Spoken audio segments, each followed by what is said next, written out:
when people are talking about whether or not they should do it, it's like they're not necessarily thinking of all of the different components that go into that decision.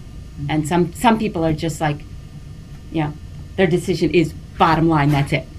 Mm-hmm. And you won't argue with them if it's bottom. Well, if it's, it depends on what it is. And, you know, in the end, if it's their house and they've bought it, they get to decide because they bought it. But if they're doing something that we don't think is a wise move for whatever reason, we will, we'll tell them. We'll argue, we'll point out what the other arguments of why they should or shouldn't do what they're thinking they're going to do. And they would know in no uncertain terms if we think that what they're looking to do is a mistake. We would tell them and show them why we think it's a mistake, as opposed to just saying, oh, that's what they want, so let's give it to them. Mm-hmm. But in the end, it is their decision. Right. And ultimately, they might do something that we think is not a wise move, but it's their house, not mine. Right, yeah. And you did all the suggestions and, right. Yeah, and warnings and whatever. Right. And as long as they're making an informed decision, that's really what our job is, that their decision is an informed decision. They understand what all of the ramifications of all of the different things are, and knowing that if they still want to do something that we don't think is necessarily appropriate to the house or the site or whatever, there's really not anything that we can do to tell them, no, you can't do that. It's not against the law to build ugly. Or stupid but whatever. It's against the law to build unsafe.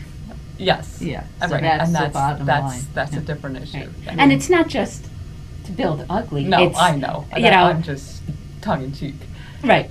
Because, if they wanted to build ugly, they have to go to another architect because we're not going to design that for them. Right. But, it's also not against the law to, build wastefully big or anything like that, and if that's what they're choosing to do, as long as it's meeting whatever zoning and building requirements, they're allowed to do that. Mm-hmm. It's like, okay, even if they're going to build way more than what we think really is kind of appropriate, it's kind of like, well, if this is what they are intending to do, this is what they're going to do, and if we don't design it for them, then somebody else is. It's like, okay, well, fine, we'll do that project and we'll make it as nice as it possibly can be. It doesn't have to be big and ugly. It could be big and nice, or whatever. Even if it's not necessarily what I would do if it was my property, I will still do something that's great for them, even if it's not what I would do if it was mine. Mm-hmm. Right. Yeah. And it's like, and if we say, oh no, you can't do that because that's the wrong thing to do with this property, they'll go find another architect who will do it, and they may or may not get it as nice as if they would have gotten it from us. Right. So. House in Mount Tabor, in which you did a wraparound porch, and it came out beautifully. I remember that. Yes, but that was also something that had to fit into the community, right? Absolutely. Right.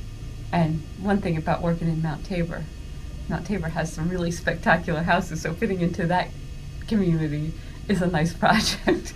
It's nice to do a project in a community that recognizes its architecture. Right. That's the main thing, is that everybody who lives in Mount Tabor, they live there because they love the feel of they recognize what the community is. Right. And they embrace it, and they promote it. Right. They promote it, they value it, they protect it. And if you kind of, to do anything in Mount Tabor, you need a variance, because everything is, all the properties are this big and they're all on top of each other, and nothing is within what the zoning ordinance allows. And if you're trying to do something that's nice and in character, and they encourage it.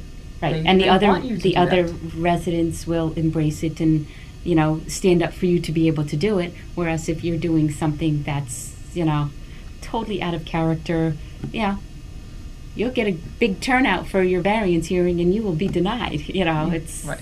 no question. You know, Uh-huh. so it's So it's not the size. It's, you know, because that project that you're talking about it was that was a quite sizable project, and for a Mount Tabor house, it's fairly large. You know, there's some of the Mount Tabor houses that are kind of on a little more on the outskirts, that are on bigger pieces of property that are fairly large, and this was not one of those. This was in the middle of all the little tiny lots, and was probably more than double the size of the house. And The extension, you're saying? oh yeah, because in addition to the wraparound porch, you know, there was the existing house, and they added a fair amount to of the house side to it, and to the back, and then two added stories the porch to the back. on it. So, But it was teeny tiny to begin with, and so, you know, it's big for a Mount Tabor house, but it's not like it's a 6,000 square foot house. You know, Right. it's still But if you were trying to do that size house that was not in character with the neighborhood, it would be a much tougher sell. Mhm. You know, you would Yeah. have a lot harder time getting the approvals to do that. It's interesting to see that in Mount Tabor, the pressure to conform or to do an acceptable design did not come from the authorities as much as from the community. you're saying. Absolutely, Mhm. absolutely. right because they understand and value what they have, and they're trying to protect that. Mhm. Right. You know, if somebody were to come in and, you know, tear down one of these little things and put a big McMansion, it, you know, it totally changes the character of that whole street, and Mhm. they don't want that. Mhm. And they're, you know, going to stand up and, you know, no, not here. If you want a big McMansion, go put it somewhere else. Yeah.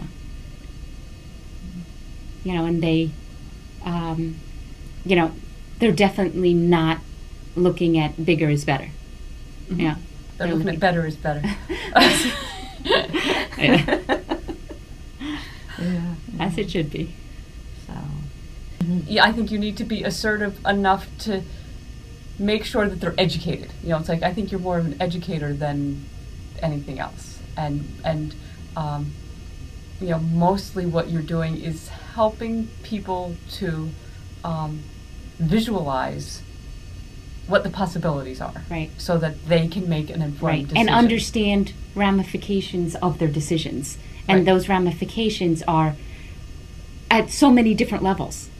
You know, sometimes it's how the house functions, sometimes it's how the house looks, sometimes it's The cost, feel- sometimes the it's feel the of it feel when of you the walk in the- space, right. sometimes it's A lot of it has to do with the volume of the space and the lighting and, you know, artificial and natural daylight, and, you know, that has, oh my gosh, I never even realized that that would make any difference to me. right. Oh, that's why I like this room. You know, a lot of times that's, you know, people will say, oh, I love this room. You know, or in the morning, you know, and it's like, okay, well, why? It's because it's the east facing, and the sun is dancing off the wall at 7 o'clock in the morning, and And some people hate that. I don't want my bedroom on the side where it's going to wake me up in the morning. I want to be on the dark side of the house in the morning. You know, I have had clients who, you know, we specifically moved where their bedroom was because they didn't want a bedroom with no windows in it, but they didn't want the sun to be waking them up, and they didn't want to have blackout shades so that they wouldn't be woken up in the morning. right. Yeah. I can only sleep in on the weekends, and I want to sleep till 8 or 9 instead, because I get up at 5 o'clock every day during the week or whatever. Right. Wow.